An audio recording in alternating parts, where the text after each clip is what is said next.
লাকাদ জাআকুম মিনাল্লাহি নূরুন, ও পৃথিবীর মানুষেরা শোনো, অবশ্যই আমি আল্লাহর পক্ষ থেকে তোমাদের জন্য এসেছে আলো, ওয়া কিতাবুম মুবিন, আর দিয়েছি আমি একটা স্পষ্ট কিতাব, সুস্পষ্ট কিতাব। তোমাদের সৃষ্টি করে আমি অন্ধকারে ফালাই দেই নেই, আমি একটা আলো দিছি। সেই আলোটা কি? সূর্যের? সেটি কি চন্দ্র? না, সেটি চন্দ্র নয়, সেটি সূর্য নয়। সেই আলোটির নাম হলো মুহাম্মাদুর রাসূলুল্লাহ সাল্লাল্লাহু আলাইহি ওয়াসাল্লাম। জীবনের এমন কোন দিক এবং বিভাগ নাই যেখানে আল্লাহ তাআলা মুহাম্মদ সাল্লাল্লাহু আলাইহি ওয়াসাল্লামকে আদর্শ বানান নাই। সুবহানাল্লাহ। আমি তার কথাই আজকে আপনাদেরকে বলবো ইনশাআল্লাহ। বলি ইনশাআল্লাহ। প্রিয় ভাই সব, এই পৃথিবীতে আল্লাহ রাব্বুল আলামিন সব থেকে দুর্বল করে সৃষ্টি করেছেন মানব গোষ্ঠীকে। মানুষেরা সব থেকে দুর্বল। আপনি বলতে পারেন যে কেমনে আমরা দুর্বল হইলাম, এত মারামারি করি তারপরেও দুর্বল? হ্যাঁ, তারপরেও দুর্বল। যেমন গরু, সে তার আত্মরক্ষার জন্য মাথায় দুইটা শিং পাইছে, আমরা কেউ শিং পাইনি, আমরা দুটি করতে পারিনি, ঠিক না? কথা বল না কেন? কুকুরে কামড়াইতে পারে, কুকুরের কাজ কুকুরে করেছে, কামড় দিয়েছে পায়, তাই বলে কি কুকুরে কামড়ানো মানুষের শোভা পায়? মানুষ কি কুত্তার গা কামড় দিতে পারবে? ওই রকমের শক্তিশালী দাঁত মানুষের আল্লাহ দেন নাই। সাপেরে আল্লাহ তাআলা বিষধর দন্ত দিয়েছেন, বাঘের খাবার মধ্যে নখর দিয়েছেন, মূলার মতো মোটা মোটা দাঁত দিয়েছেন। এমনকি আত্মরক্ষার জন্য ভীমরুল বলার রুল ফুটাবার মতো শক্তি আল্লাহ দিয়েছেন। এবার বলেন তো আপনার কাছে আত্মরক্ষার কি আছে? আপনি তো বলতেই পারেন বীরত্বের সাথে, হ্যান করেঙ্গে ত্যান করেঙ্গে, লাঠি কি আমদার মুগুর ভরেঙ্গে, বলতে পারবেন, কিন্তু লাঠির মধ্যে মুগুর আপনি ভরতে পারবেন না। মানুষের কাছে আত্মরক্ষার কোনো হাতিয়ার নাই। এই মাহফিলের মধ্যে যদি এখন একটা সাপ ঢোকে অথবা বড় জাতের কয়েকটা ব্যাঙ ঢোকে, লাগানো শুরু করবে এই মাথা দিয়া লোক দৌড় আরম্ভ করবে। তারপর অন্তত সদরঘাট পর্যন্ত দৌড়াই গিয়ে জিজ্ঞেস করবে, ভাই আমরা দৌড়াই কেন? তো সামান্য ব্যাঙের সাথে পারি না, সামান্য সাপের সাথে পারি না, বললা ভীমরুলের সাথেও পারি না। আত্মরক্ষামূলক হাতিয়ার আমাদের কাছে দেওয়া হয় নাই। এরপরে এমনকি আমরা চোখে ভালো করে দেখি না, চোখ দিয়েও আমরা দেখতে পাই না। আপনারা বলবেন তাহলে আমরা কি ভেলকি দেখি? না, ভেলকি দেখেন। আমাদেরকে দেখতে হলে আমরা আলোর সাহায্য দেখি, আলো না হলে আমরা দেখতেও পারি না। অমাবস্যার রাতে মানুষ নিজের শরীরও নিজে দেখতে পারেনি। এই যে অবস্থা, এই যে দুর্বলতা, এই দুর্বল মানুষকেই পৃথিবীর সকল সবল প্রাণীর চাইতে আল্লাহ তাআলা শ্রেষ্ঠ করেছেন। শ্রেষ্ঠ কে বলেন? কে? কিসের দিক থেকে শ্রেষ্ঠ? জ্ঞান। জ্ঞান দিয়ে আল্লাহ মানুষকে শ্রেষ্ঠ করেছেন। সুতরাং জ্ঞান দিয়ে আপনি সব চিনবেন, আর আলোর পথ চিনবেন না, তা তো হতে পারে না। এই জন্য আপনি সব যেমন চেনেন, আলোর দিশাও আপনাকে পাইতে হবে। আপনার নেতা Karl Marx, Lenin, Mao Tsetung, Hegel, Darwin, Copernicus, Kepler, এরা আপনার নেতা হতে পারে না। আপনার আমার নেতা হবেন মুহাম্মদুর রাসূলুল্লাহ সাল্লাল্লাহু আলাইহি ওয়াসাল্লাম। আচ্ছা, ওনারা নেতা হবেন না কেন? সেটাও একটু ব্যাখ্যার দাবি রাখে। ওনারাও কিন্তু কষ্ট করেছেন, মার্কস, হেগেল, মাও সেতুং, এরা কষ্ট করেছেন, জেল খেটেছেন, বই লিখেছেন, মানবতার কল্যাণে এগুলি করেছেন, কিন্তু তাদের কথার কোনো মিল ছিল না। এক একজন এক এক ধরনের কথা বলেছেন, এবং তাদের কথা দিয়ে পৃথিবীর মানুষের জন্য কোনো স্থায়ী শান্তি প্রতিষ্ঠিত হয় নাই পৃথিবীর এক ইঞ্চি জমিনের ওপারেও। এটা ঠিক কিনা? নবীদের কথায় আমাদের চলতে হবে, কারণ নবীদের কথার মধ্যে কোনো বরমিল হয় নাই। আদম আলাইহিস সালাম বলেছেন আল্লাহ এক, নূহ আলাইহিস সালাম বলেছেন বেশি হইতে পারে, নাউযুবিল্লাহ। ইব্রাহিম আলাইহিস সালাম বলেছেন আখিরাত আছে, আরেকজন নবী বলেছেন নাও থাকতে পারে। একজন নবী বলেছেন কবর আযাব হবে, আরেকজনে বলেন এটা একটা আমার চিন্তায় না থাকতেও পারে। এইরকম নবীদের কথার মধ্যে কোনো ব্যস্কম হয়েছে? বলেন হয়েছে? কেন হয় নাই? কারণ দার্শনিক, রাজনীতিবিদ, ওনাদের যে শ্রেণী, ওর থেকে নবীদের শ্রেণী সম্পূর্ণ স্বতন্ত্র, এবং দুই শ্রেণীর মাঝে গালফ অফ ডিফারেন্স। দার্শনিক এবং রাজনীতিবিদরা তারা কথা বলেন নিজস্ব মন মস্তিষ্ক প্রসূত জ্ঞান দিয়ে, আর নবীরা কথা বলেন আল্লাহর জ্ঞান দিয়ে। এই জন্য পৃথিবীতে যত নবী এসেছেন সমস্ত নবীদের স্লোগান ছিল একটা। কয়টা ছিল? আদম আলাইহিস সালাম থেকে নিয়ে শুরু করে মুহাম্মাদুর রাসূলুল্লাহ সাল্লাল্লাহু আলাইহি ওয়াসাল্লাম পর্যন্ত যত নবী আল্লাহ পৃথিবীতে পাঠিয়েছেন সমস্ত নবীদের স্লোগান একটাই ছিল, লা ইলাহা ইল্লাল্লাহু মুহাম্মাদুর রাসূলুল্লাহ। মুহাম্মদ রাসূলুল্লাহ নবী করিম সাল্লাল্লাহু আলাইহি ওয়াসাল্লামের সময় রয়েছে। আর বাকি সমস্ত নবীর সময় স্লোগান একটাই ছিল, লা ইলাহা ইল্লাল্লাহ। কোনো ব্যস্কম নাই, সব নবীরা এক কথা বলেছেন। কারণ নবীরা যে কথা বলেছেন সমস্ত কথা আসছে একটা অফিস থেকে। কয়টা অফিস? এবার বলেন তো অফিসটার নাম কি? কার অফিস? আল্লাহর অফিস। এবং একজন মেসেঞ্জার সমস্ত নবীদের কাছে আল্লাহর মেসেজ বহন করে নিয়ে এসেছেন, সেই আল্লাহ কর্তৃক নিয়োগ প্রাপ্ত অথেন্টিক জেনুইন যিনি রাসূল ছিলেন, বার্তাবাহক ছিলেন, স্পেশাল মেসেঞ্জার ছিলেন, তার নাম কি? সুবহানাল্লাহ। পৃথিবীর সবচাইতে বেশি মর্যাদা এবং সব থেকে বেশি সুন্দর করে আল্লাহ তাআলা তাকে এই পৃথিবীতে পাঠিয়েছেন। তিনি যখন পৃথিবীতে আসলেন, পৃথিবীটা কি ছিল? চুরি, ডাকাতি, জিনা, ব্যভিচার, হত্যা, ধর্ষণে ভরপুর মরাজাতি। ওই যে বলেছিলাম মরাজাতি, এই মরাজাতিটারে কেমনে দিতে বানানো যায়, রাসূলুল্লাহ সেই চেষ্টা করলেন। 40 বছর বয়স এরা পাহাড় থেকে নেমে এলে কবি বলছেন, উতর কর গারে হেরা সে সুয়ে কওম আয়া, উতর কর গারে হেরা সে সুয়ে কওম আয়া, और एक नुस्खे किमिया साथ लाया। হেরা পাহাড় থেকে নবীজি নেমে এলেন, সাথে আনলেন পরশ পাথর, নাম কি? কোরআন। হেরা পাহাড় থেকে নেমে আসলেন, হাতে আনলেন পরশ পাথর। এই পরশ পাথরের ছোঁয়া যখন লাগলো, ওমরের মতো পাথর সোনার টুকরা হয়ে গেল। সুবহানাল্লাহ। যারা ছিল নারী জাতির ইজ্জত, সতীত্ব, সম্ভ্রমের জম, তারা হয়ে গেল নারী জাতির পাহারাদার। কোরআন মরা জাতিকে জিন্দা করছে। আহারে কপাল, সেই কোরআন শরীফ দিয়ে তাবিজ লিখি আমরা। আহারে কপাল। বাংলাদেশে ইমদাদিয়া লাইব্রেরি, ওসমানিয়া লাইব্রেরি, কতগুলি লাইব্রেরি হয়েছে সববাজার এলাকায়। আমি তাদেরকে অনুরোধ করবো, আপনারা এই আকামটা কখনো করবেন না। ভালো কাজটা করতেছেন, বইপত্র ছাপেন, কিন্তু কোরআন শরীফের মধ্যে আপনারা তাবিজ ঢুকাইছেন। তাদের লেখা, তাদের ছাপানো কোরআন শরীফের মধ্যে দেখা যায় সূরা ইউসুফের নকশা, সূরা মরিয়মের নকশা, সূরা মায়েদার নকশা, ইয়াসিনের নকশা, এবং লেখা আছে এই নকশা ব্যবহার করলে মাথা ভালো হবে, ওই নকশা ব্যবহার করলে বিয়ে হবে তাড়াতাড়ি, এই নকশা ব্যবহার করলে তাড়াতাড়ি বাচ্চা হবে। কোথায় পেয়েছি? কোরআন শরীফ তাবিজের জন্য নাজিল হয় নাই, বিশ্বাস করুন মুসলমান। সুতরাং নকশা আঁকায়া কোরআন শরীফে ছাপানো আল্লাহর কালামের সাথে বেয়াদবি। যারা এই কাজটি করছেন, আমি তাদেরকে অনুরোধ করি, আল্লাহর রাস্তায় এই কাজ বন্ধ করে দিন, তওবা করুন। কোথায় পেলেন? সূরার কতগুলি নকশা বানাইছেন, 577, 1372, 1940। এটি কেমনে হইল? সূরা ফাতিহা বিসমিল্লাহ বানাইছে 786। এটা তো আপনারা সকলেই জানেন, ঠিক না? বিসমিল্লাহ উদ্দিন লেখে কেনা 786, কপালে যা আছে হোক। প্রিয় ভাই সব, 10 লক্ষ বার যদি 786 লেখেন, একবার বিসমিল্লাহর সমান হবে না। বিসমিল্লাহর মধ্যে 19টা অক্ষর আছে। কয়টা? আর আল্লাহ রাসূল কি বলেছেন? আল্লাহর নবী বলেছেন, কোরআনে কারীমের প্রত্যেকটি অক্ষরে যখন পড়বে বান্দা 10টা করে নেকি হবে। বিসমিল্লাহির রহমানির রহিম পড়েন আমার সাথে, বিসমিল্লাহির রহমানির রহিম। রাসূলুল্লাহর ওয়াদা অনুযায়ী আমার সাথে যখনই পড়লেন বিসমিল্লাহির রহমানির রহিম, একটা অক্ষরে 10, 19টায় 190টি নেকি আমাদের আমলনামায় লেখা হয়ে গেছে। কাজে এই নকশা দিয়ে যারা তাবিজের ব্যবসা করে, কিয়ামতে অবশ্যই আসামি হতে হবে। যারা কোরআনকে তাবিজের কাজে ব্যবহার করেছেন, আল্লাহর কাছে দায়ী হতেই হবে।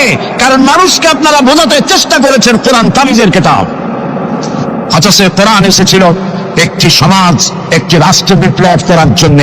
রাসূলুল্লাহ হচ্ছেন পৃথিবীতে সুন্দর, সুখী, সমৃদ্ধশালী, আধুনিক রাষ্ট্রের শ্রেষ্ঠ রূপকার।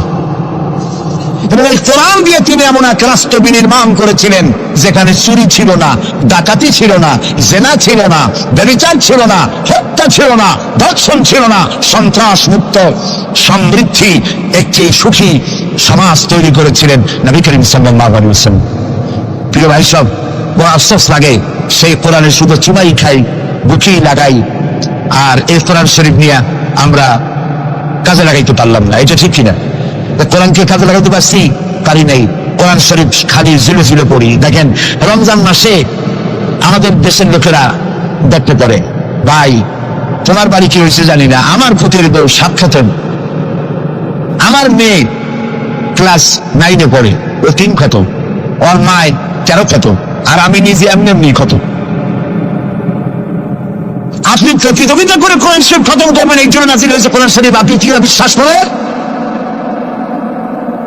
কোন কোন সাহাবী সূরা বাকারা শেষ করতে সময় লেগেছে 2 বছর 3 বছর। কেন পড়তে পারতেন না? কিনা সময় লাগলো কেন? এই জন্য সময় লেগেছে। এক একটি আয়াত তারা তেলাওয়াত করেছেন, শুনতেছেন কথা? এক একটি আয়াত তেলাওয়াত করেছেন, অর্থ বুঝেছেন, ব্যাখ্যা বুঝেছেন, জীবনের উপরে আমল করেছেন, এরপর আরেকটা আয়াত পড়েছেন, বুঝেছেন, আমল করেছেন, তারপরে আরেকটা পড়েছেন। এইরকম করে করে কোরআন তেলাওয়াত করে জীবনের উপরে আমল করার পর সাহাবীরা যখন রাস্তা দিয়ে হাঁটতেন, মানুষেরা দেখতো যেন কোরআন হেঁটে যাচ্ছে। আরে আজ পৃথিবীতে আমরা মাইল খাবো না কেন? আমি তো বলি বুশের মতো আরো 2-4টা বুশ আসা দরকার, মাইল আমাদের খাওয়াই দরকার। দুনিয়ার সব জাতি চেনা যায়, মুসলমান চেনা যায় না। প্রিয় ভাই সব, নবী করিম সাল্লাল্লাহু আলাইহি ওয়াসাল্লাম এই ফরজ পাথর নিয়ে আসলেন। ওমর আসলেন রাসূলকে হত্যা করতে। চিন্তা করেন, নবী হত্যা করতে আসে কত বড় জাহেল সেই ওমর। আর ওমর ছিলেন কি হইলেন বলেন? কি সোনা ডায়মন্ড হয়ে গেলেন। আল্লাহু আকবার বলেন। আমার রাসূল বললেন, আমার পরে লা নবিয়্যা বাদি ওয়ালা রাসূলা, আমার পরে নবী হবে না, রাসূলও হবে না। কিন্তু আমার পরে যদি আল্লাহ কাউকে নবী বানাতেন, ওমর অবশ্যই নবী হয়ে যেতেন। আল্লাহু আকবার। প্রিয় ভাই সব, ওমর রে জাহালাত থেকে কয়লার খনি ছিল ওমর, সেইখান থেকে ডায়মন্ড বানাই দিল আল্লাহ তাআলা। কি দিয়ে বানাইলেন?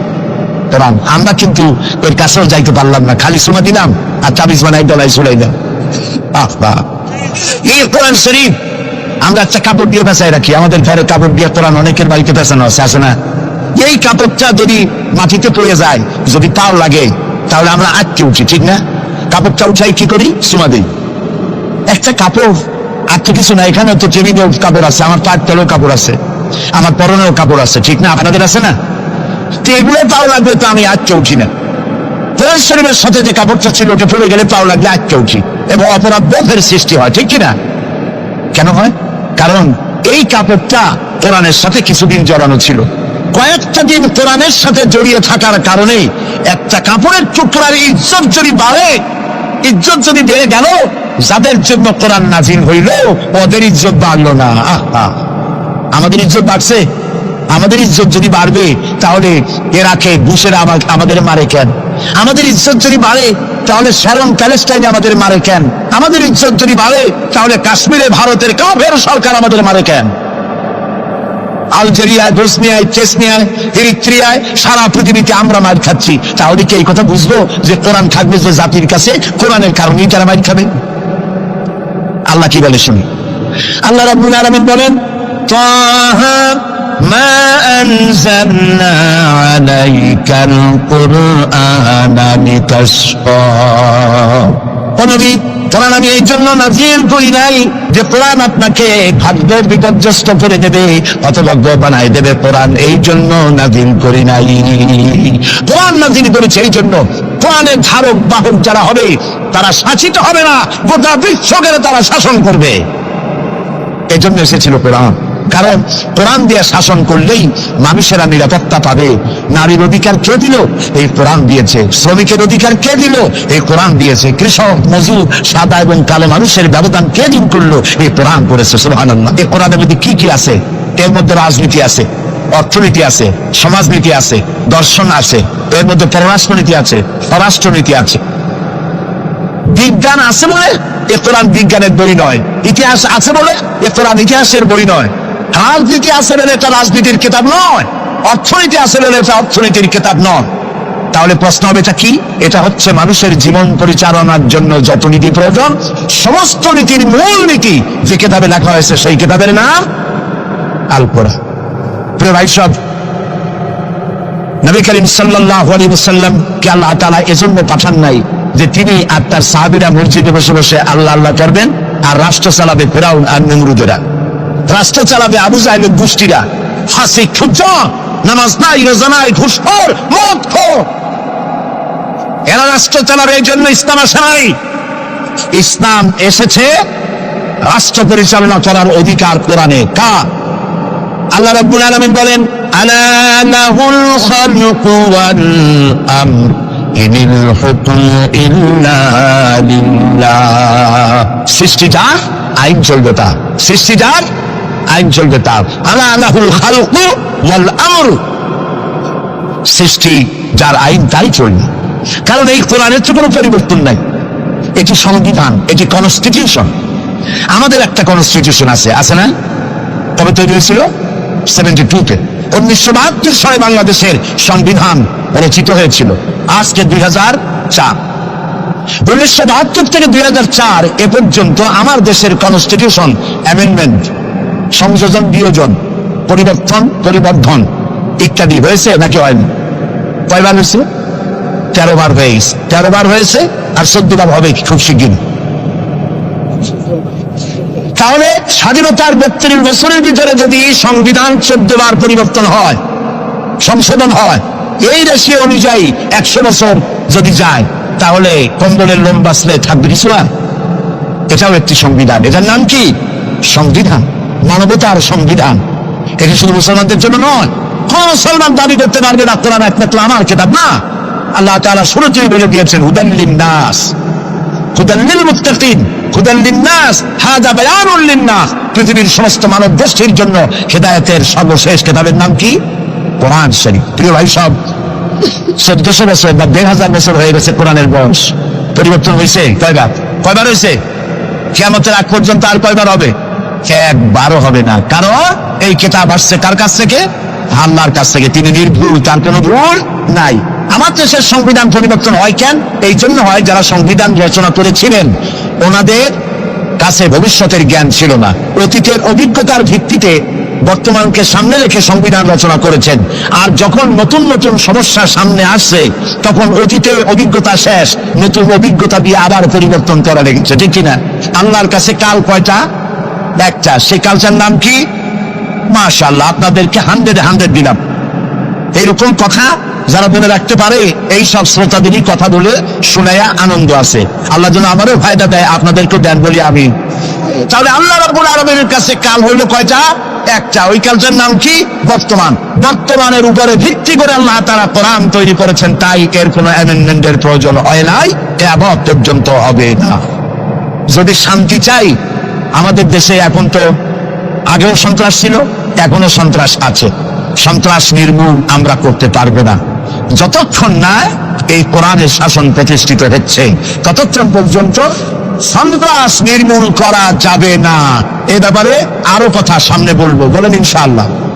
প্রিয় ভাই সব, তো আল্লাহ রাব্বুল আলামিন আমাদেরকে একখানা কিতাব দিলেন আর জিজ্ঞেস করলেন, আমাদেরকে বললেন, আফাগায়রা দীনিল্লাহি ইয়াবগুন ওয়ালাহু আসলামা মান ফিস সামাওয়াতি ওয়াল আরদি তাওআন ওয়া কারহা। আফাগায়রা দীনিল্লাহি ইয়াবগুন, আল্লাহর দেওয়া জীবন ব্যবস্থাকে ছেড়ে দিয়ে মানুষের তৈরি করা, অন্যের তৈরি করা কোন জীবন বিধান তোমরা তালাশ করো নাকি? আল্লাহ প্রশ্ন করছে। ওয়ালাহু আসলামা মান ফিস সামাওয়াতি ওয়াল আরদ, অথচ আকাশে যা আছে, জমিনে যা আছে, আনুগত্যের মস্তক সবাই অবনত করে দিয়েছে আমি আল্লাহর সামনে। সুবহানাল্লাহ। আর তাই সেখানে শান্তি। যারা আল্লাহর আইন মানে সেখানেই শান্তি। দেখেন, একটু আগে আমি বলেছিলাম শুরুতে, সকল প্রাণীর আত্মরক্ষার হাতিয়ার আছে। আমাদের যদি আত্মরক্ষা করতে হয়, লাঠি, বন্দুক, ছুরি ইত্যাদির আশ্রয় দিতে হয়। আমার শরীরে, আপনার শরীরে আত্মরক্ষামূলক কোন হাতিয়ার বলে নাই। এখন আপনি বলেন, আত্মরক্ষার হাতিয়ার আছে বাঘের। সুন্দরবনে বাঘ আছে নাকি নাই? আপনারা কি এটা শুনেছেন যে গত বছর সুন্দরবনের বাঘেরা কোন একটা বিষয় নিয়ে রাগারাগি করিয়া নিজেরা কামড়াকামড়ি করে 200 বাঘ মারা গেছে? হয়েছে এরকম? কুমিরের এত বড় বড় দাঁত এরকম খিল লেগে যায়। এই সব কুমিরেরা তারা জঙ্গলে অথবা নদীর ভিতরে মারামারি করিয়া নিজেরা মারামারি করে 400-500 কুমির মারা গেছে। পাখিরা মারামারি করে মরছে, সাপেরা মারামারি করে মরছে। এরকম হয়েছে কখনো? হয় না। বরং আমি বলতে চাই, এই পৃথিবীতে বাঘে, সাপে, কুমিরে, হাঙ্গরে, সিংহে যত না মানুষ মেরেছে, মানুষেরা নিজেরাই তার থেকে লক্ষ গুণে বেশি মানুষ মেরেছে। ওদের মধ্যে শান্তি আছে, আমাদের মধ্যে শান্তি নেই। ওরা আল্লাহর আইন মানে, মানুষ আল্লাহর আইন অমান্য করে, আর সেই জন্যই মানুষকে অশান্তি পোহাতে হয়। এই অশান্তি থেকে বাঁচতে হলে পথ কি? আল্লাহ রাব্বুল আলামিন বলেন, ইত্তাবিউ মা উনজিলা ইলাইকুম মির রাব্বিকুম ওয়া লা তাত্তাবিউ মিন দুনিহি আউলিয়া। ইত্তাবিউ মা উনজিলা ইলাইকুম মির রাব্বিকুম, আনুগত্য করো, অনুসরণ করো, অনুকরণ করো ওই জিনিসের যা তোমার রবের পক্ষ থেকে নাজিল হয়েছে। কি নাজিল হয়েছে বলেন? এইটার অনুসরণ করো। ওয়ালা তাত্তাবিউ মিন দুনিহি আউলিয়া। আর তোমাদের নেতারা যা কিছু তোমাদের জন্য বানিয়েছে তার অনুসরণ করো না। মানব রচিত আইনে শান্তি নাই। আল্লাহ তাআলা বলছেন, আমার বান্দারা, ইত্তাবিউ মা উনজিলা ইলাইকুম মির রাব্বিকুম, আল্লাহর পক্ষ থেকে যে কিতাব আসছে এইটার অনুসরণ করো, এটার মধ্যে সব আছে। নবী করিম সাল্লাল্লাহু আলাইহি ওয়াসাল্লাম এটাকে দিয়েছিলেন যেভাবে সেইভাবে করতে হবে। আমরা কি নবীকে সেই মর্যাদা দেই? না দেই। মুহাম্মদ সাল্লাল্লাহু আলাইহি ওয়াসাল্লামকে মনে করেছি অন্যান্যরা যেমন নেতা, মুহাম্মদ সাল্লাল্লাহু আলাইহি ওয়াসাল্লাম এইরকম একজন ধর্মীয় নেতা। কোরআন শরীফকে মনে করেছি বাইবেল যেমন ধর্মগ্রন্থ, কোরআন এরকম একটা ধর্মগ্রন্থ। আমি আপনাদেরকে বলতে চাই, এই কোরআন একটি মুকাম্মাল নিজামে হায়াতের নাম। জীবনের সব কথা আল্লাহ তাআলা এখানে বলে দিয়েছেন। এই জন্য গতানুগতিক ভাবে ধর্মীয় পুস্তক নয়। আর মুহাম্মদ সাল্লাল্লাহু আলাইহি ওয়াসাল্লাম গতানুগতিক ভাবে কোন ধর্মীয় নেতা নন। তিনি হচ্ছেন আদর্শ, পৃথিবীর সব মানুষের জন্য আদর্শ নেতা, এক সফল রাষ্ট্রনায়ক, আল্লাহ রাসূল সুবহানাল্লাহ। নবী করিম সাল্লাল্লাহু আলাইহি ওয়াসাল্লাম রাষ্ট্র প্রতিষ্ঠা করেছেন, ইসলামের রাষ্ট্র। তার বুনিয়াদ কি?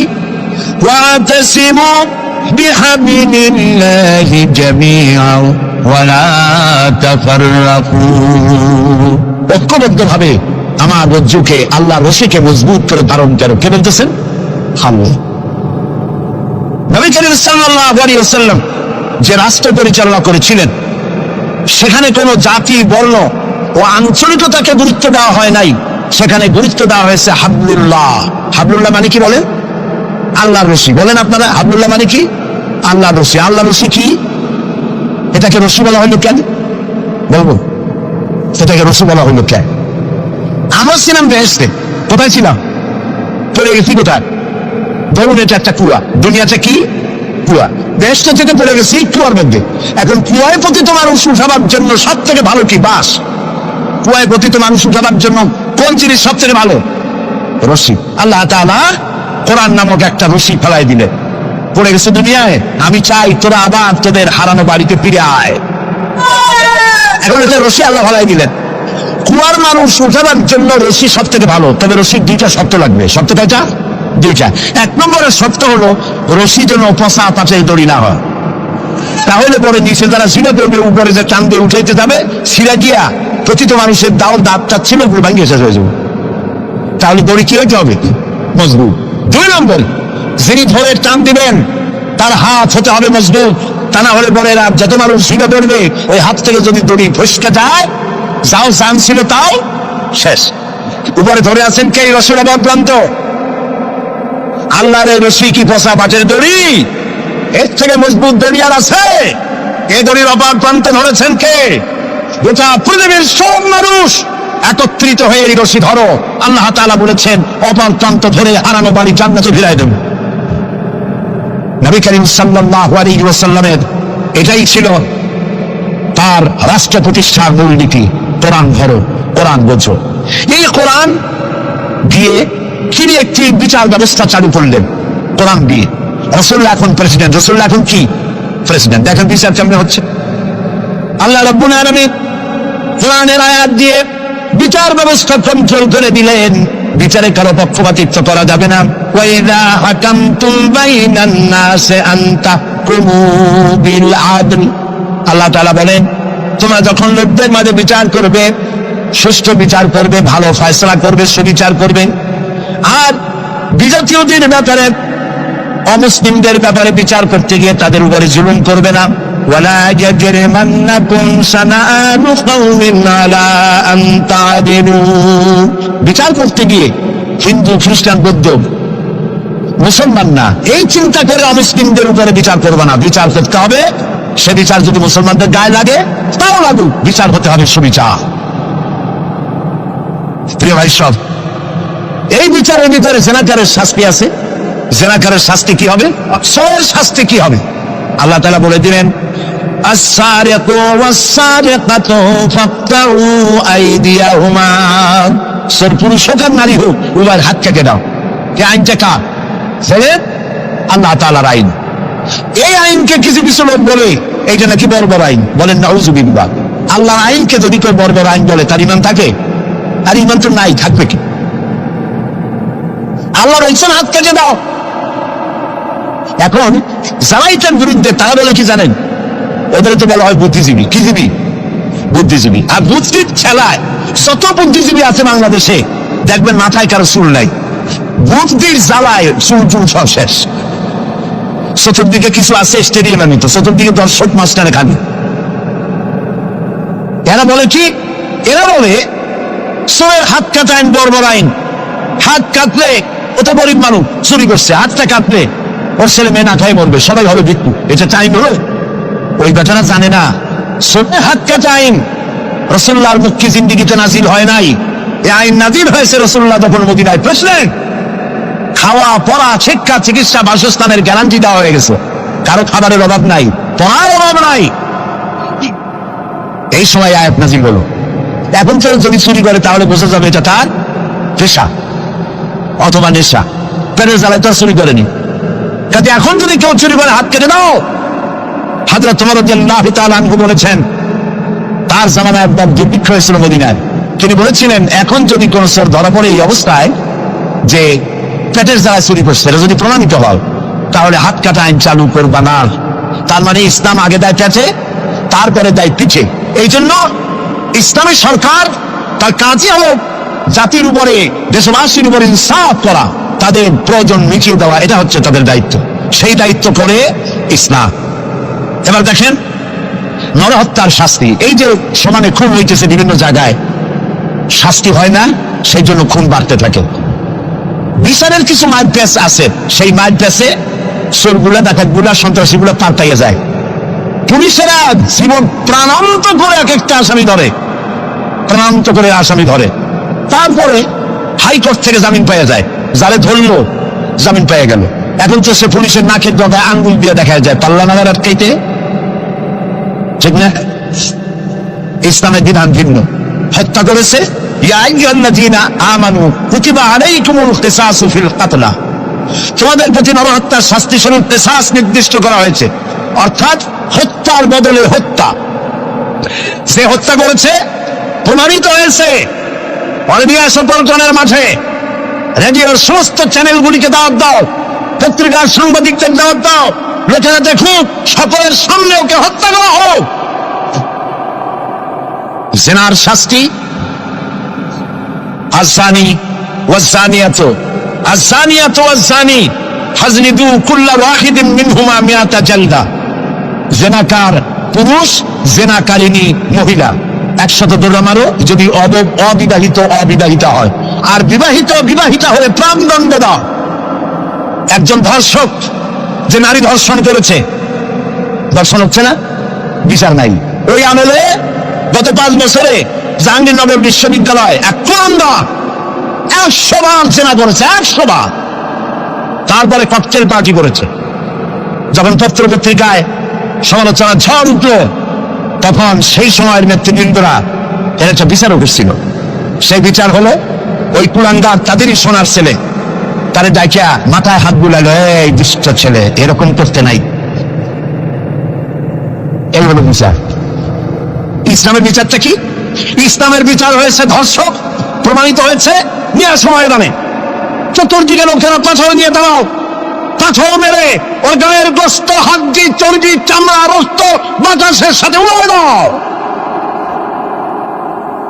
এই দৃশ্য যারা দেখবে উপস্থিত থেকে, রেডিও এবং টেলিভিশনের মাধ্যমে যারা দেখবে, চিন্তা করেন, এরপরে যদি ধর্ষণ এই নামটা যদি মাথায় আসে, 15 জগ পানি খাওয়া লাগবে ধর্ষণে, ঠিক কিনা বলে? এই বিচারটা কার? সিলামেন। নবী করিম সাল্লাল্লাহু আলাইহি ওয়াসাল্লাম পৃথিবীর সফল শ্রেষ্ঠ রাষ্ট্রনায়ক, কোরআনের এই বিচার পদ্ধতি দিয়ে একটি সুন্দর সমাজ বিনির্মাণ করেছিলেন, যেখানে চুরি নাই, ডাকাতি নাই, জিনা নাই, হত্যা নাই, ধর্ষণ নাই, সব বন্ধ। প্রিয় ভাই সব, আল্লাহর কথা, রাসূলের কথা, ইতিহাসের কথা বলছি, আলহামদুলিল্লাহ বলেন। নবী করিম সাল্লাল্লাহু আলাইহি ওয়াসাল্লাম ইন্তেকাল করলেন, এরপরে ক্ষমতায় এলেন হযরত আবু বকর, প্রধান বিচারপতি হলেন হযরত ওমর। ইতিহাস লিখছে ফামাকাতা আমান কামিলান ফালাম ইয়াখতাসিম ইলাইহি ইসনান। 1 বছর পার হয়ে গেল, হযরত ওমরের বিচারালয় একটা লোক বিচার চাইতে আসে নাই। আছে পৃথিবীতে কোন ইতিহাস এরকম যে 1 বছরের প্রতি মামলা হয় না? বলেন আপনারা, আছে?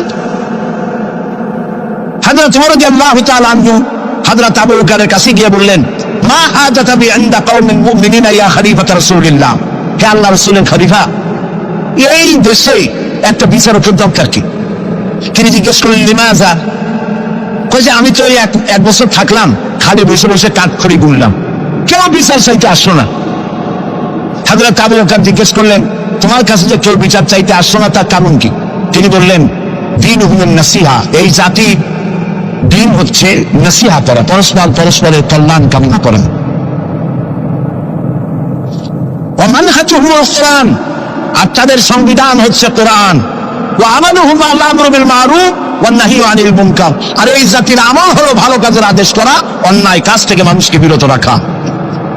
কুল্লু ওয়াহিদিন মিনহুম ইয়ারিফু হাদ্দাহু ফায়াকিফু ইনদাহ, আর এর প্রত্যেকটি ব্যক্তি তার সীমারেখা চেনে, আল্লাহর হদ সীমারেখা চেনে, এবং সেই সীমারেখার কাছেই সে দাঁড়িয়ে যায়। সুতরাং এই যখন এই জাতির অবস্থা,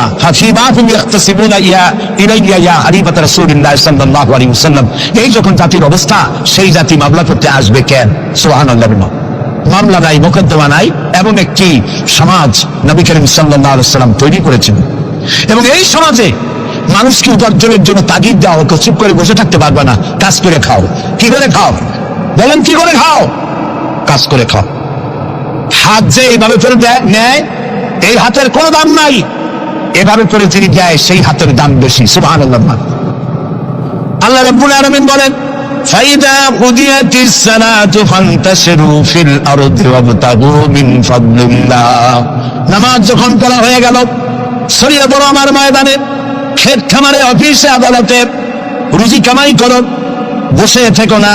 রাসূলুল্লাহ বলেছেন, ইদা সাল্লাইতুমুল ফাজরা ফালা তাদুমু আন তালবে আরযাকুকুম, ফজরের নামাজ যখন পড়া হয় বসে থেকো না, ফালা তাদুমু, ঘুমায়ো না, আন তালবে আরযাকুকুম, রুজি কামাবার জন্য মাঠে ময়দানে নেমে যাও।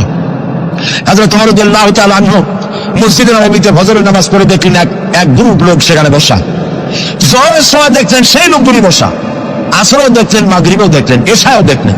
প্রশ্ন করলেন, তোমরা যে এখানে বসা, তোমরা কারা? গতকাল ফজর থেকে আজকে এশা পর্যন্ত দেখতেছি, তোমরা কারা? তারা বললো যে আমরা এখানে আল্লাহর জিকির আজগার করি, দূর থেকে আসছি। খাও কি? যে কিছু লোকেরা আমাদেরকে রান্না বান্না করে খাও, আমরা আল্লাহর জিকির করি তো এই জন্য রান্না বান্না করে আমাদের খাওয়াই যায়।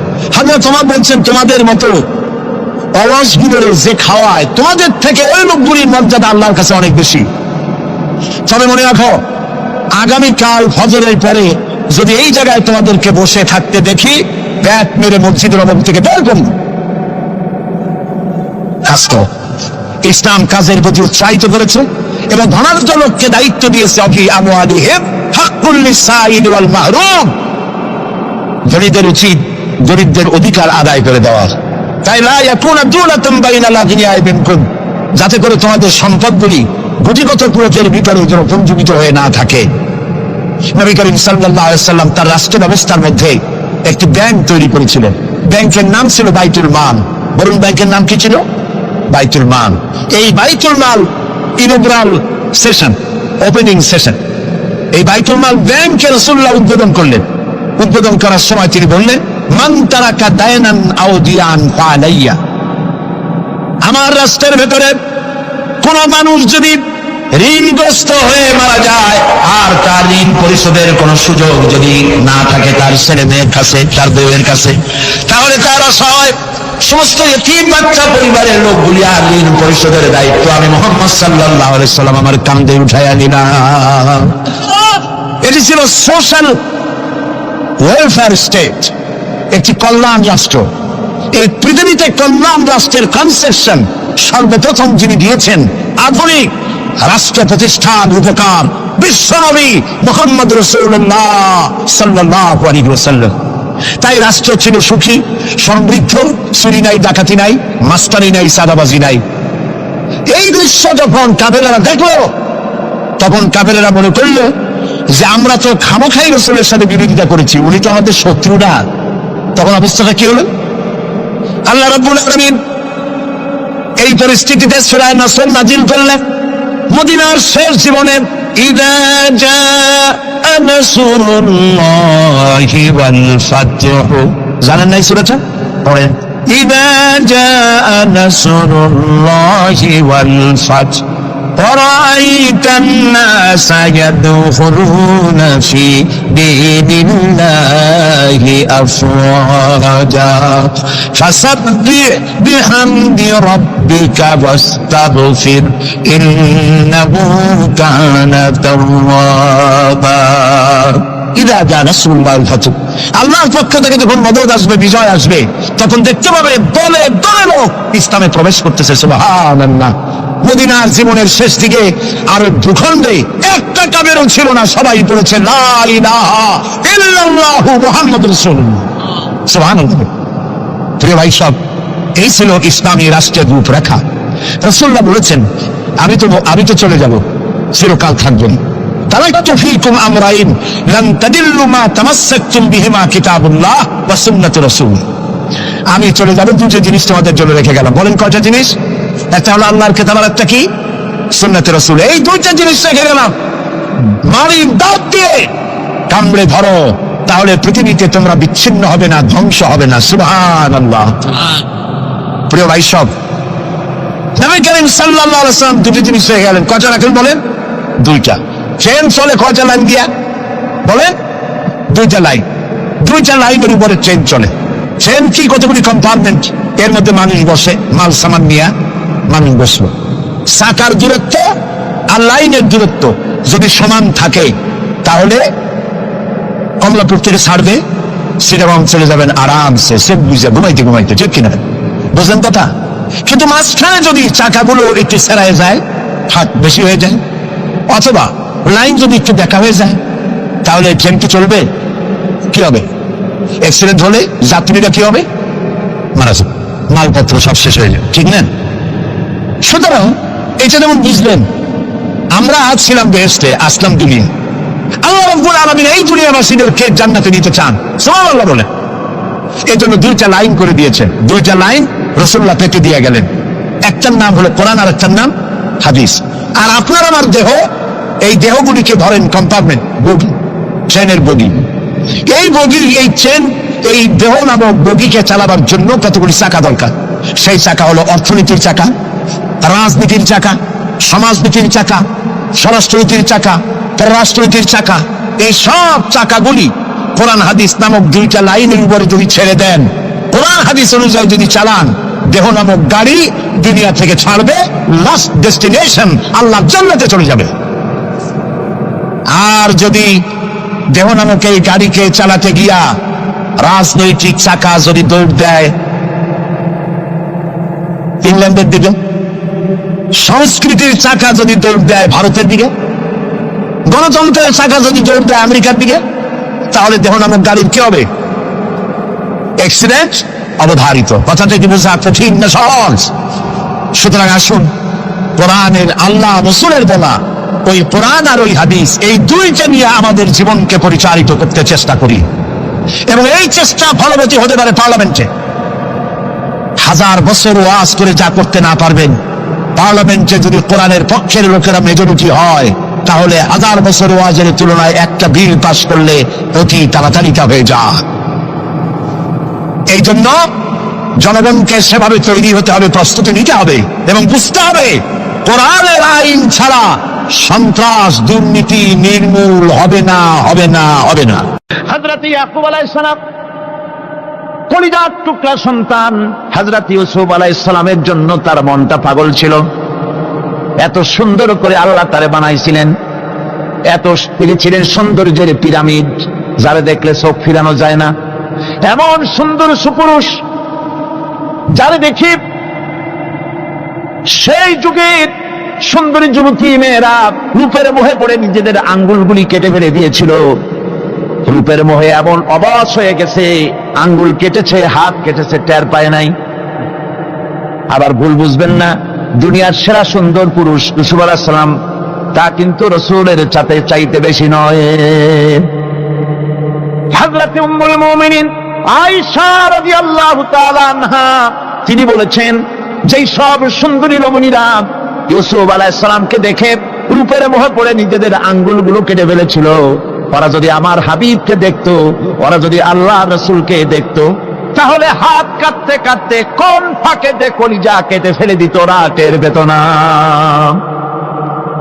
আমার বন্ধুগণ, হযরত আইয়ুব আলাইহিস সালাম সন্তানের মায়া, অন্যান্য ভাইরা হিংসায় পড়ে গেল, তারা নিয়ে তাকে কুয়ায় ফেলে দিল।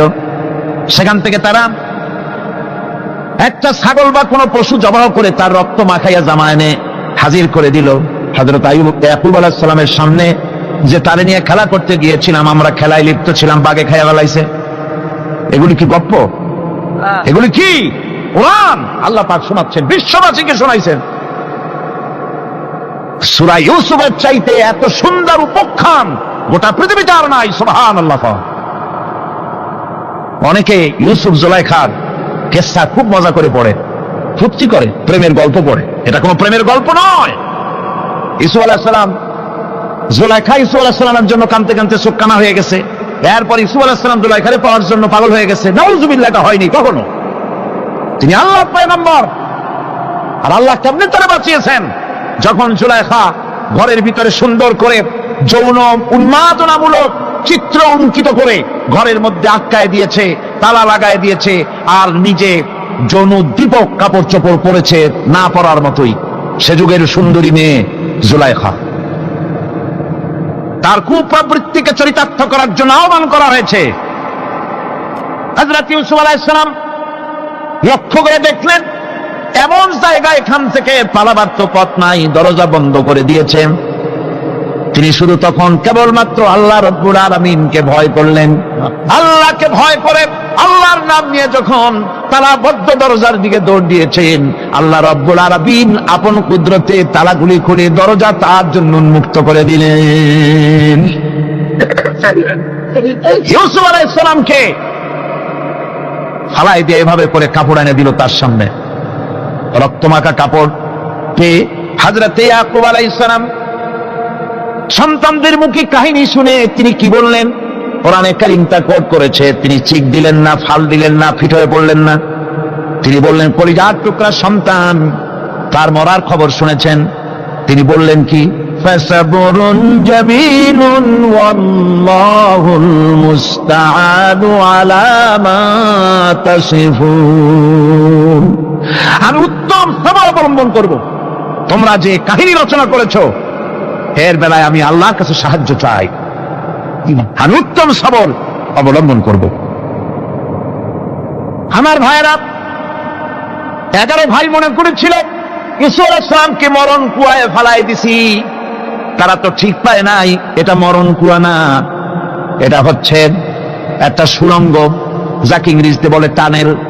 এটা এমন একটা সুড়ঙ্গ, ওরা মনে করেছে মরণ কুয়া, কিন্তু আল্লাহ রাব্বুল আলামিন এই কুয়াতে এমন বানালেন, ওরা একদিকে ফালাই দিল মরণ কুয়ায়, এই কুয়ার আর এক মুখ দিয়া আল্লাহ রাব্বুল আলামিন ইউসুফ আলাইহিস সালামকে নিয়ে মিশরের সিংহাসনে বসায়া দিলেন। এটা মরণ কুয়া নয়, এটা রাজ সিংহাসনে বসার সুড়ঙ্গ পথ। ইউসুফ আলাইহিস সালাম আজ প্রেসিডেন্ট, সুবহানাল্লাহ, প্রেসিডেন্ট হয়ে বসে আছেন। ওদিকে কেনানে অভাব লেগে গেছে, সেখানকার মানুষেরা সাহায্য নিতে এসেছে। ওই 11 ভাইও আসছে। হযরত ইউসুফ আলাইহিস সালাম দেখি চিনে ফেলেছে, ওরা কিন্তু তখনও ঠিক পায় নাই। হযরত ইউসুফ আলাইহিস সালাম চিনে ফেলেছেন। এখন কি করা উচিত? সবগুলাকে ঠ্যাং উপরের দিকে উঠাইয়া তারপরে সমানে ধোলাই দেওয়াইতেও স্বাভাবিক ছিল আমাদের মতো মানুষ হইলে, ঠিক কিনা? ঠিক তো বলবেনি, অভ্যাস তো এটাই। হযরত ইউসুফ আলাইহিস সালাম তাদের সামনে পরিচয় দিলেন। তারা যখন বুঝতে পারল, লজ্জায় তাদের মাথা হেট হয়ে গেল। হযরত তার এক তো লজ্জা, আর 2 নম্বরের ভয়, জান নিয়া কেনানে কেউ ফিরে যাইতে পারবো না। এখন অবস্থা হয়েছে যে জীবনই যায় নাকি এখানে। হযরত ইউসুফ আলাইহিস সালাম ভাইদের এই করুণ অবস্থা বুঝতে পারলেন, বুঝে চরম ধৈর্য ধরে তিনি কি বললেন? তিনি বললেন, লা তাসরিবা আলাইকুমুল ইয়াউম। ও ভাইরা, তোমাদের বিরুদ্ধে আমার কোনো ক্ষোভ নাই, দুঃখ নাই, বিদ্বেষ নাই, হিংসা নাই, আল্লাহর রাস্তায় মাফ করে দিলাম। আল্লাহু আকবার, সুবহানাল্লাহ। এর নাম পয়গম্বর। এর নাম কি? পয়গম্বর। কিসের লেনিন, কিসের মার্কস? জওয়ানেরা, ভুল পথে মানুষ চলেছিল, আলহামদুলিল্লাহ আল্লাহ এগুলোরে ডাস্টবিনে ভালাই দিচ্ছে। কারণ আলহামদুলিল্লাহ, আলহামদুলিল্লাহ। পয়গম্বর কারে বলে? কারে বলে পয়গম্বর? কি চরিত্র! রাসূল করিম সাল্লাল্লাহু আলাইহি ওয়াসাল্লাম তাকে একজন সাহাবী বলছিলেন, হুজুর বলছেন এই কামটা করলা না কেন? সাহাবী বললেন, হুজুর আপনি যদি চোখের ইশারায় বলতেন মুখ দিয়ে না কইয়া, তাও তো আমি কামটা করে ফেলতাম, আমি তো বুঝি নাই।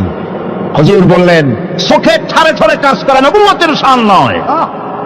আল ওয়াদু হুয়া সারাহা, নবীরা যা করেন তা ডাইরেক্ট, কোনো বক্রতা নাই, স্পষ্ট কথা। আমার ভাইরা, হযরত ইউসুফ আলাইহিস সালাম বিনিয়ামিনকে কাছে নিয়ে পরিচয় দিলেন তার ভাইদের সামনে। কোরআনে কারীম বলছে, ক্বালা আনা ইউসুফ ওয়া হাদা আখি قد من الله علينا إنه من يتقي ويصبر فإن الله لا يضيع أجر المحسنين। আমি ইউসুফ, আর এই হচ্ছে আমার ভাই। আল্লাহ আমাদের উপর ইহসান করেছেন। প্রকৃতপক্ষে যারা আল্লাহকে ভয় করে এবং সবর এখতিয়ার করে, আল্লাহ এভাবে তাদেরকে, তাদের আমলকে নিষ্ফল হতে দেন না। আমার এই জামাটা নিয়ে যাও। হযরত ইয়াকুব আলাইহিস সালাম, কলিজার টুকরা সন্তান ইউসুফ আলাইহিস সালামের বিরহ যন্ত্রণায় ছেলেকে কতদিন দেখে না, কাঁদতে কাঁদতে চোখ দুটো অন্ধ হয়ে গেছে। মিশর থেকে কেনানের দিকে জামা রওনা হয়েছে। কোথায় মিশর, কোথায় কেনান? জামা যখন রওনা হয়ে গেছে, হযরত ইয়াকুব বলতেছেন, আমি যেন আমার ইউসুফের গন্ধ নাকে পেতেছি। জামা চলে এলো, চোখের উপরে রাখলেন, আল্লাহ রাব্বুল আলামিন তাকে চক্ষুষ্মান বানায়া দিলেন। ভাইরা আমার, পয়গম্বরেরা সবর করে গোটা দুনিয়ার মানুষের সামনে দৃষ্টান্ত সেট করেছেন সবরকারী হন। আমার ভাইরা, হযরত ইব্রাহিম আলাইহিস সালামের কথা আল্লাহ পাক কোরআনে কারিমে বলছেন, সবরকারী কয়, দেখো শেখো সবরকারী কয়। আল্লাহ পাক বললেন, ইব্রাহিম তোমার বিবি আর তোমার নবজাতক এই সন্তানকে রেখে আসো মক্কা নগরীতে। তিনি চলে গেলেন। সেখানে ঘর নাই, বাড়ি নাই, কিচ্ছু নাই, চতুর্দিকে ধুধু বালু আর মরুভূমি। হযরতে হাজরা বলছেন, ইব্রাহিম সামান্য পানি আর খাবার দিয়া আমার সন্তান শুদ্ধ এখানে রেখে দিতেছো, আমি কি অপরাধ করেছি? কোনো জবাব নাই। 2বার 3বার বলার পরে হাজরা বলছেন, ইব্রাহিম গো, তবে কি আমার আল্লাহর হুকুম মতো আমারে রেখে যাচ্ছ নাকি? হযরত ইব্রাহিম আকাশের দিকে আঙ্গুল উঁচু করলেন। কথা বলবেন, বাক শক্তি বেরোচ্ছে না। 80 বছর বয়সের সময় একটা বাচ্চা আল্লাহ তারে দিচ্ছেন। আর এমন বাচ্চা, পয়গম্বরের ছেলে, কি সুন্দর চেহারা, মরুভূমির উপরে ফালাই দিয়ে রওনা হয়ে যাচ্ছেন। মুখ দিয়ে কথা সরছে না, আকাশের দিকে দেখালেন। হযরত হাজরা বুঝতে পারলেন। হযরত হাজরা বলেন, ইব্রাহিম কোনো চিন্তা নাই, নিশ্চিন্ত মনে বাড়ি ফিরে যাও। আমি আমার আল্লাহর উপরে এতটা ভরসা করি, আল্লাহর হুকুমে যদি আমার এখানে রেখে যেয়ে থাকো, আল্লাহ পাক আমাকে আর আমার কলিজার টুকরা ইসমাইলকে পানিতে আর খাবারে মারবেন না, অবশ্যই তিনি ব্যবস্থা করবেন। ব্যবস্থা হয়ে গেল। হযরত ইসমাইল বড় হয়ে গেলেন। আল্লাহ পাক অর্ডার করলেন, জবাহ করো ছেলেকে। হযরত ইব্রাহিম আলাইহিস সালাম যখন জবাহের প্রস্তাব করলেন, হযরত ইসমাইল তা আপত্তি করতেন, বাবাজি আমার মায়ের আর আমাকে বাচ্চা অবস্থায় ফেলে গেলেন, খাবার দেন নাই, পরার দেন নাই, বছরের পর বছর আমাদের এখানে কাটলো, দেখতেও আসেন নাই, আজ আসছেন জবাব দিতে, এটা কেমন কথা, কি ধরনের বাপ আপনি? এরকম বলছে নাকি? এরকম বলছে? হযরত ইব্রাহিম আলাইহিস সালাম প্রস্তাবটা কিভাবে পারলেন? আল্লাহ পাক কোরআনে কারীমের দৃষ্টান্ত রেখে দিয়েছেন। আল্লাহ পাক বলছেন, হযরত ইব্রাহিম ছেলেকে বললেন, ইয়া বুনাইয়া, ইয়া বুনাইয়া, হে আমার কলিজার টুকরা, লাডলা, হে আমার কলিজার টুকরা সন্তান, ইন্নী আরা ফিল মানাম আন্নী আযবাহুক, আমি স্বপ্নে দেখছি আমি যেন তোমাকে জবাব করতেছি, ফানজুর মাযা তারা, তোমার রায় কি বলো? আমি তো স্বপ্নে দেখছি যে আমি তোমার জবাব করতেছি, এখন তোমার রায় কি, তোমার মত কি? হযরত ইসমাঈল আলাইহিস সালাম শুনিয়া দিলেন দৌড়, নাকি না? হযরত ইসমাঈল আলাইহিস সালাম ধৈর্যের প্রতীক, তিনি কি কথা বললেন? তার মুখের কথা কোরআন শরীফে আল্লাহ পাক উঠায় দিলেন। হযরত ইসমাঈল বললেন, ইয়া আবাতি ফাআল মা তুমারু সাতাজিদুনি ইনশাআল্লাহু মিনাস সাবিরিন, হে আমার পিতা, আপনি যে ব্যাপারে আদিষ্ট হয়েছেন আপনি তা পালন করুন, অবশ্যই আমাকে ধৈর্যধারীদের মধ্যে পাওয়া যাবে। সুবহানাল্লাহ। এক বর্ণনায় এসেছে হযরত ইসমাঈল বললেন, আব্বাজান আমি ধৈর্যধারীদের ভিতরে আমারে পাবেন, তবে জবাহ করার আগে আমার হাত পাটা একটু বেঁধে নেন, কারণ জবাহের যন্ত্রণায় আপনার গায়ে যদি আমার হাত পা লেগে যায় তো বেয়াদবি হয়ে যেতে পারে, আর আমি মরে আমার জবাহ হয়ে যাওয়ার পর আমার রক্ত মাখা জামাটা নিয়া আমার মা হাজেরারে দিবেন, কারণ তাকে মা বলবার মতো আর তো কেউ নাই। হযরত ইব্রাহিম তাকে বাঁধবার জন্য প্রস্তুতি নিলেন। হযরত ইসমাঈল বলছেন, আব্বাজান বাঁধবেন না, বাঁধার প্রয়োজন নাই। বলে, কেন? একবার বাঁধতে বললে আবার তুমি নিষেধ করছো কেন? ছেলে বলছেন, আব্বাজান বাঁধবো না এই জন্যে, হয়তো কিয়ামতেই প্রশ্ন উঠতে পারে যে আল্লাহর হুকুমে রাজি ছিল না বলে হাত পা বাঁধা জবাহ করছে, আমি এই সুযোগ দিব না, আপনি জবাহ করেন, আমি এতটুকু নড়াচড়া করব না। ধৈর্যের চরম প্রতীক হযরতে ইসমাঈল আলাইহিস সালাম দেখাই দিয়েছেন ধৈর্য কারে কয়। আমার বন্ধুগণ, এই পৃথিবীর সবচাইতে ধৈর্যের বড় প্রতীক হতেছেন ইমামুল মুরসালিন, আশরাফুল আম্বিয়া, সাইয়্যিদুল মুরসালিন, জনাবে মুহাম্মাদুর রাসূলুল্লাহ সাল্লাল্লাহু আলাইহি ওয়াসাল্লাম। আমার বন্ধুগণ, সবচাইতে বড় ধৈর্যের প্রতীক তিনি। কাউকে একটা গালি দেন নাই জীবনে, কাউকে ঠাট্টা করেন নাই, কাউকে মারেন নাই, কারো মনে দুঃখ দেন নাই, তিনি দুঃখ পেয়েছেন। তিনি কাউকে দুঃখ দেন নাই, তিনি কষ্ট পেয়েছেন, কাউকে কষ্ট দেন নাই। আমার ভাইয়েরা, তায়েফের ময়দান, আমার নিজের চোখে তায়েফে যেদিন আমি তায়েফ দেখলাম, আমি তায়েফে ঢুকেছি, জীবনে কোনোদিন যাই নাই, রমজান মুবারকে আমি সেখানে গেলাম। আমাকে বসার জন্য তারা নিয়ে যাবে, আমি বললাম আগে বসবো না, আমারে আগে নিয়ে যাও, আমার নবীকে কোন জায়গায় ওরা মেরেছিল সে জায়গাটা দেখাও। তায়েফের সেই গলিতে যখন আমি গেছি, দুই দিকে পাহাড় দাঁড়ানো, তায়েফের লোক আমার সাথে ছিল, তারা বলল এই জায়গাটা প্রথম যেখানে চতুর্দিক থেকে নবীজিকে পাথর মারছিল আর আল্লাহর নবী বেহুশ হয়ে পড়ে গিয়েছিলেন। 3টা দিন না খাওয়া, হযরতে খাদিজা নাই, আবু তালিব নাই, মক্কায় জায়গা নাই পা রাখার। নবীজি 3টা দিন ঘুরলেন। নেতারা বলল, তুমি যদি নবী হবে তো এতিম হলে কেন? আল্লাহ নবী বানাবার জন্য কি একটা ধনী মানুষ পায় না? তোমার মতো এতিম আর গরিবের নবী বানাইলো কেন? আল্লাহ নবী 3 দিন পর যখন দেখলেন কেউ দাওয়াত শোনে না, কেউ মানে না, কেউ গ্রহণ করে না, তখন তিনি নেতাদের অনুরোধ করলেন, ঠিক আছে দাওয়াত তো কবুল করলে না, তবে একটা কাজ করো, অন্তত আমি যে তায়েফে আসছিলাম এই খবরটা মক্কায় দিও না, ওরা আরো অত্যাচার বাড়ায় দেবে। এই কাফিরগুলি খবর তো মক্কায় পাঠালো, আর সমস্ত যুবকদেরকে লেলিয়ে দিল। যুবকেরা চতুর্দিকে দাঁড়াইছে, রাসূলকে পাথর মারা শুরু করে দিল।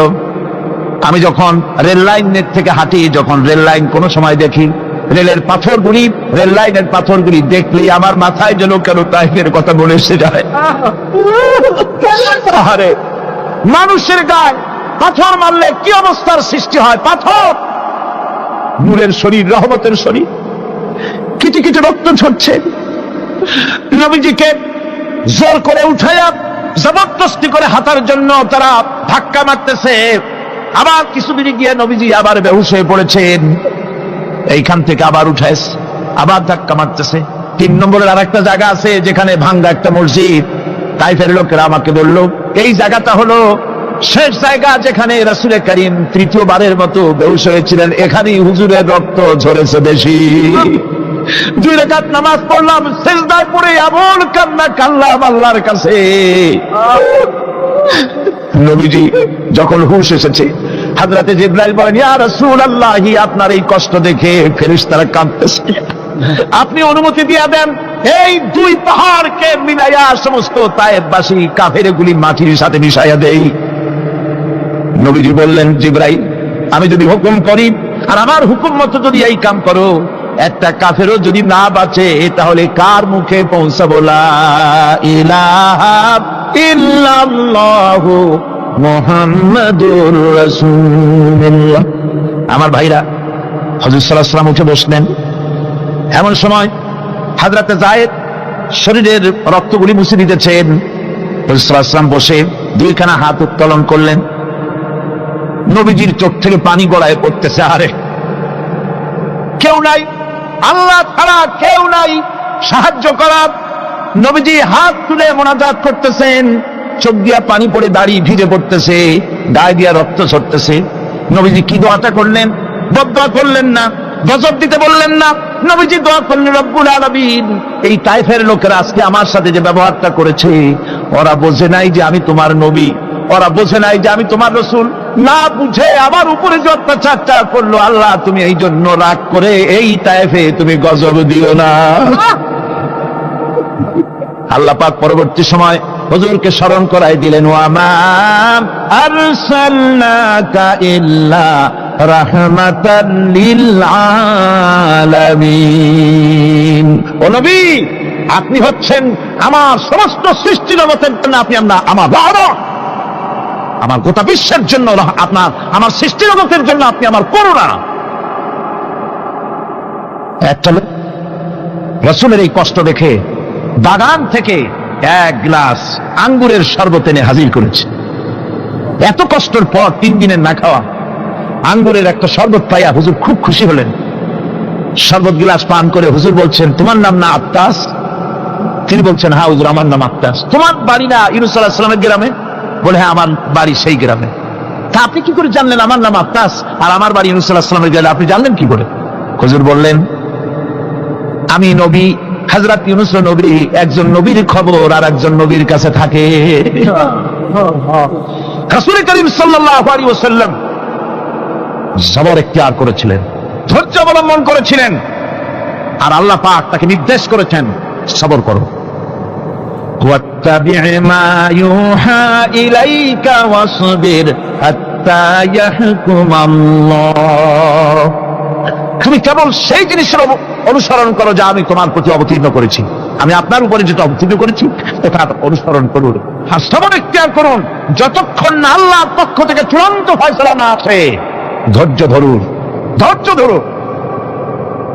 আমার ভাইরা, কাফেরদের নির্যাতনের মোকাবেলায় আল্লাহ পাক তার হাবিবকে সান্ত্বনা দিয়েছেন।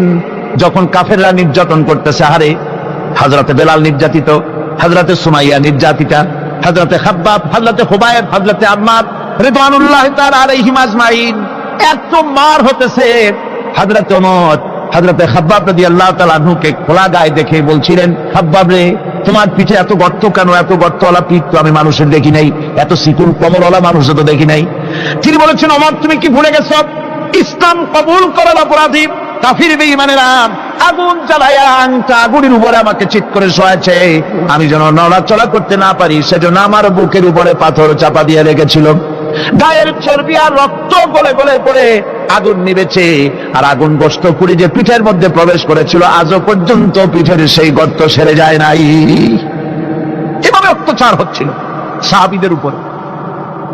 আল্লাহ রাব্বুল আলামিন তার হাবিবকে সান্ত্বনা দিলেন, واصبر وما صبرك إلا بالله ولا تحزن عليهم ولا تك في ضيق مما يمكرون হে রাসূল সবরের সাথে কাজ করতে থাকুন।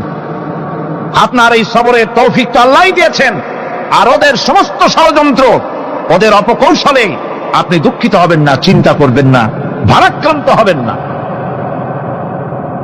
আপনি নিশ্চিত থাকুন। ওয়াসবির লিহুকমি রাব্বিকা ফাইন্নাকা বিআয়ুনিনা। হে নবী, আপনার রবের চূড়ান্ত ফয়সালা আসা পর্যন্ত ধৈর্য ধারণ করুন। আপনি তো আমার চোখের সামনে। সুবহানাল্লাহ, সুবহানাল্লাহ। আপনি আমার চোখের সামনে, কে আপনাকে কি করবে আমি দেখবো না? সুবহানাল্লাহ।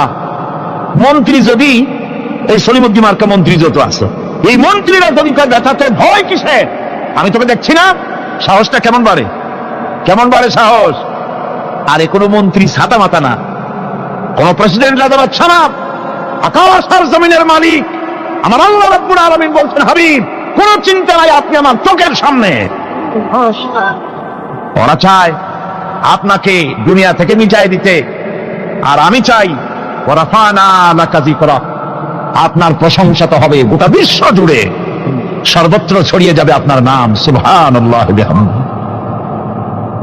আল্লাহ পাক অন্যত্র বলেছেন, ওয়ালাকাদ কুযযিবাত রুসুলুম মিন ক্বাবলিকা ফাসাবারু আলা মা কুযযিবু ওয়া উযু হাত্তা আতাহুম নাসরুনা। হে মুহাম্মদ সাল্লাল্লাহু আলাইহি ওয়াসাল্লাম, আপনার পূর্বে অসংখ্য নবী রাসূল এই পৃথিবীতে আসছে এবং জুলুম আর নির্যাতনের শিকার তারা হয়েছেন। অবশেষে তাদের প্রতি আল্লাহর সাহায্য এসেছে। সুতরাং আপনাকেও ধৈর্য ধারণ করতে হবে, ধৈর্য ছাড়া কোনো পথ নাই, ধৈর্য আপনাকে ধারণ করতেই হবে। আর এই ধৈর্য ধারণ করলে পরে আল্লাহর চূড়ান্ত ফয়সালা আসবে, তখন আল্লাহ পাক মেহেরবানি করবেন। আমার ভাইরা, এই ধৈর্য পৃথিবীর সমস্ত পয়গম্বরেরা ধৈর্য অবলম্বন করেছেন, কখনো অধৈর্য হন নাই। দিন কায়েমের সংগ্রামে নবী রাসূলগণ দারুণ ভাবে সবর ইখতিয়ার করেছেন। বৃদ্ধবাদীদের সকল রকমের নির্যাতন, অপকৌশল, ষড়যন্ত্র, এই সব কিছু মোকাবেলা করেছেন ধৈর্যের নীতি অবলম্বন করি। কখনো ধৈর্য ত্রুটি তাদের মধ্যে ঘটেনি, বরং আল্লাহ রাব্বুল আলামিন তাদের প্রতি সন্তুষ্ট হয়েছেন। যারা এই ধৈর্য ধরেছে তাদের উপরে সন্তুষ্ট হয়ে আল্লাহ রাব্বুল আলামিন বলেছেন, ওয়া কাআইয়্যিম মিন নাবিয়্যিন কাতালা মাআহু রিব্বিয়ুন কাসীর। এর আগে অনেক নবী এসেছিলেন যাদের সাথে বহু আল্লাহর লোক লড়াই করেছেন। فما وهنوا لما أصابهم في سبيل الله وما ضعفوا وما استكانوا।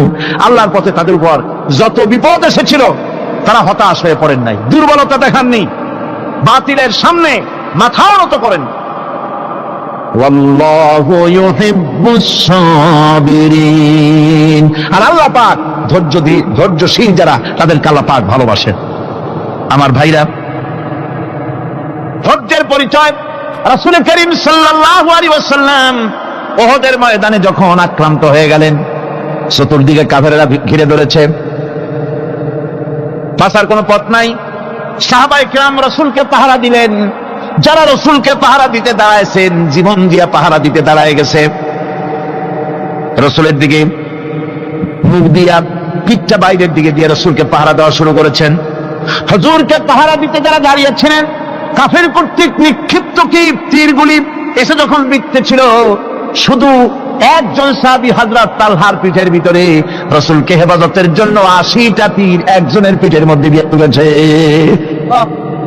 এক অসতর্ক মুহূর্তে নবীজির ডান্ডা মোবারক শহীদ হয়ে গেল, শিরস্ত্রাণ ভেঙে গেল, লোহার কড়া প্রবিষ্ট হয়ে গেল কপালের ভিতরে। হুজুর মাথা ঘুরে পড়ে গেলেন। হযরত আবু উবাইদা রাদিয়াল্লাহু তাআলা আনহু হুজুরের মস্তক মোবারককে করে নিয়ে, তারপরে বহু কষ্ট করে মাথা থেকে লোহার কড়া বের করলেন। এবার ওই কড়ার ছিদ্র দিয়ে রক্ত আসতেছে, মুখ দিয়ে রক্ত পড়তেছে, দাড়ি ভিজে যাচ্ছে। বুখারী শরীফে এসেছে, আল্লাহর নবী দুইখানা হাত নিজের চেহারার উপরে মলে আনে টাটকা রক্ত চোখের সামনে দেখে বলছেন, আহারে এই কওমের ফালাক কি করে হবে, এই কওমের মুক্তি কি করে হবে, এই কওমের নাজাত কি করে হবে, যে কওম তার নবীর চেহারা রক্ত দিয়ে লাল বানাইয়া দিল। নবীজি বললেন, আল্লাহুম্মা গফিরলি কওমি ফাইন্নাহুম লা ইয়ালামুন, আয় আল্লাহ পাক আমার এই কওম বুঝতে পারে না, ওদেরকে মাফ করে দাও। খবর ছড়িয়ে গেল নবীজি শহীদ হয়ে গিয়েছেন। খবর ছড়িয়ে গেল চতুর্দিকে, মদিনায় খবর ছড়িয়ে গেল, মানুষ পাগলের মতো দৌড়ানো শুরু করে দিল। এক মেয়ে লোক দৌড়াচ্ছে ওহদের দিকে, কয়েকজন সাহাবীর সঙ্গে দেখা, তারা জিজ্ঞেস করলেন দৌড়াও কেন, মহিলা যাও কই, কয় ওহদের দিকে যেতেছি, কয় যায় তো কোনো লাভ নাই, যেহেতু তোমার যে স্বামী এসেছিলেন জিহাদের ময়দানে তিনি তো শহীদ হয়ে গেছেন। মহিলা বলতেছে, কে শহীদ হয়েছে শুনতে চাই না, আগে বলো নবীজি কেমন আছেন। আবার কিছুক্ষণ পর আর কয়েকজনের সঙ্গে দেখা, তারা বলছে মেয়ে লোক দৌড়াও কই, যাচ্ছি ওহদের দিকে।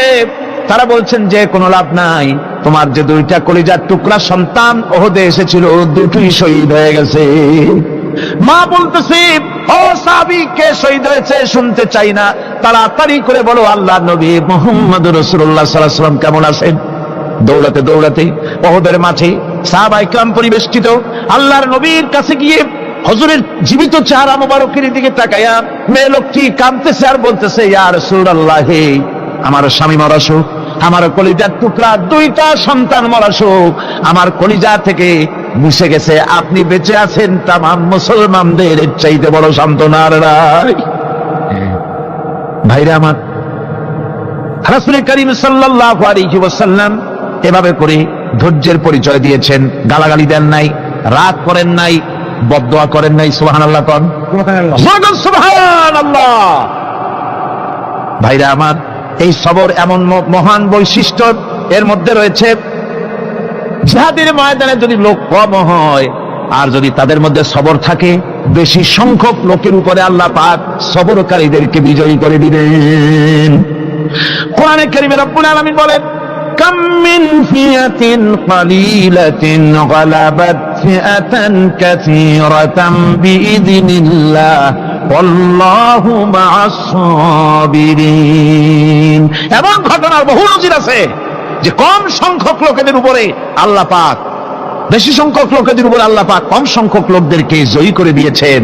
আল্লাহু মা'আস সাবিরিন, আর আল্লাহ আছে ধৈর্যশালীদের সাথে। আল্লাহ আছে কাদের সাথে? রব্বানা যালামনা আনফুসানা ওয়া ইন লাম তাগফির লানা ওয়া তারহামনা লানাকুনান্না মিনাল খাসিরিন। রব্বানা লা তুযিগ কুলুবানা বা'দা ইয হাদাইতানা ওয়া হাব লানা মিন লাদুনকা রাহমাতান ইন্নাকা আনতাল ওয়াহ্হাব। হে আল্লাহ তাআলা, হাজার হাজার মুসলমান নরনারী ঠান্ডাকে উপেক্ষা করে তোমার দ্বীনের কথা শোনার জন্য, কোরআনে কারীমের কথা শোনার জন্য এই মাঠে এসে হাজির হয়েছে। আল্লাহ তুমি দয়া করে মেহেরবানি করে আলোচনার সওয়াবটুকু হুজুরে পুরো নূর সাল্লাল্লাহু আলাইহি ওয়াসাল্লামের রূহ মোবারকে পৌঁছে দাও। রব্বুল আলামিন, আমাদের মধ্য থেকে যাদের মা বাপ দুনিয়া থেকে জনমের মতো বিদায় হয়ে গেছে, আল্লাহ কবরে যদি আযাব থাকে দয়া করে আযাব মাফ করে দাও। আল্লাহ আমাদের মা বাপের উপরে তোমার রহমত নাজিল করো। রব্বিরহামহুমা কামা রাব্বায়ানি সগীরা, রব্বিরহামহুমা কামা রাব্বায়ানি সগীরা। হে আল্লাহ রাব্বুল আলামিন, এই মাহফিলে যত লোক আছি আমরা, কার কোন ব্যাধি আছে, রোগ আছে, আমরা তুমি ভালো করে জানো। আমাদের প্রত্যেকের ব্যাধিকে তুমি শিফায়ে আজলা দান করে দাও। আল্লাহুম্মা হাব্বিব ইলাইনাল ঈমান وزينه في قلوبنا وكره إلينا الكفر والفسوق والعصيان واجعلنا من الراشدين. ربنا تقبل منا إنك أنت السميع العليم وتب علينا إنك أنت التواب الرحيم.